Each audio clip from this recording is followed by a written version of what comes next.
So, good PM Sir Huawei, no? So, ito na yung unit mo, no? Working na siya. Meron na tayong battery itong kinabit, no? So, temporary lang to for demonstration, no? LiPo4 o lithium battery o lead acid, walang problema. Automatic na to magde-detect. Pati voltage, automatic din, no? So, pero 12 volts lang ang nakalagay dito sa inverter natin na battery, no? Pwede ka magdalawang battery na 200 na 100 Ah parallel, hindi series. So ito yung unit mo, no? Okay na, good na yan. So sa ngayon naka-off-grid tayo, battery lang. Then yung solar panel na 500 watts o 550 watts ang ginagamit ko sa kanya.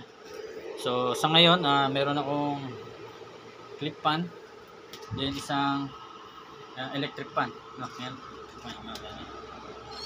So maliit na battery lang gamit ko. So nagbibigay talaga sa kanyang kuryente itong 550 watts natin, no? So ayan, no, makita mo, meron tayong monitoring dito. So nase-set to, no, kung ano yung gusto mo. Basa-basahin mo na yung manual kung priority ba utility, off-grid, no, or battery. So tatlo pagpipilian doon. Ano mo una? Utility, battery, solar, battery, utility. So basahin mo yung manual. So mapansin nyo, basic tutorial lang gagawin ko sa iyo, no, dahil para mas mabilis mo maintindihan yung monitoring. So solar panel, then ito yung MPPT o yung SCC, no, solar charge controller, battery, then inverter 12 volts to 20 volts. Yan. Then sa bahay mo, yan yung mga nandiyan na yung mga load mo, no. So sa ngayon monitoring natin is AC, wala, 0 volts dahil nakapatay pa, no. Ito yung AC, no, AC ko, no. So lalagyan ko ng mga marking yan kung saan, para sa yung mga breaker nyo, no? Battery, solar panel. So katulad nito, AC in, so naka-off pa. Then ito AC outlet to, para sa breaker nitong outlet mo, no. So dyan nakasaksak yan. So sa ngayon, yung AC natin is 0 volts dahil di pa nga naka-power. So tingnan natin ibang monitoring. So yan, hertz, then PV 36 volts ang nilalabas niya, then ampere 2 ampere, then yung na-harvest niya is 92 watts ng 500 watts na solar panel ko, no. So pag nagdagdag ako ng load, mas lalakas pa yan. Then depende sa solar panel mo, tsaka sa battery mo. So sa ngayon kasi maliit yung battery ko, kaya madali niya mag full charge. Then yung wattage niya napupunta doon sa mga load ko, no? So yan. Then ano pa, tingnan natin yung iba pang monitoring, no. Ayan, ayan, nag-harvest siya ng 1.2 volts. Then wattage na pumapasok sa battery ko is 15 watts na lang. Then battery voltage ko is 13.5 volts, no? So hindi mo makikita yung percentage ng load natin dito, no, kasi nga hanggang 25% yung makikita mong bago mong makita yung percentage ng inverter, no? Yung load niya, ayan, makikita mo dyan, monitoring wattage, ayan.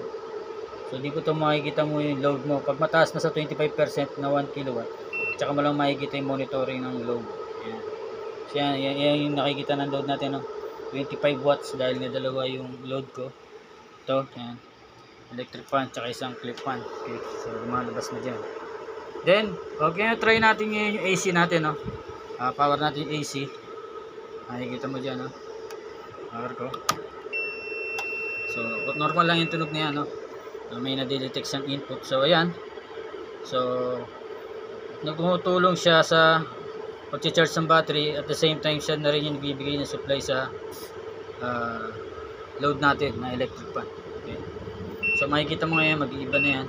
So meron naman tayo manual, mababasa mo yan, no? Okay, so sa PV 37 volts 0 na, no, kasi binuksan na natin yung AC, no? Si AC na bahala ron. So sabi ko nga, may manual to, priority kung ano yung gusto mo, basa-basahin mo.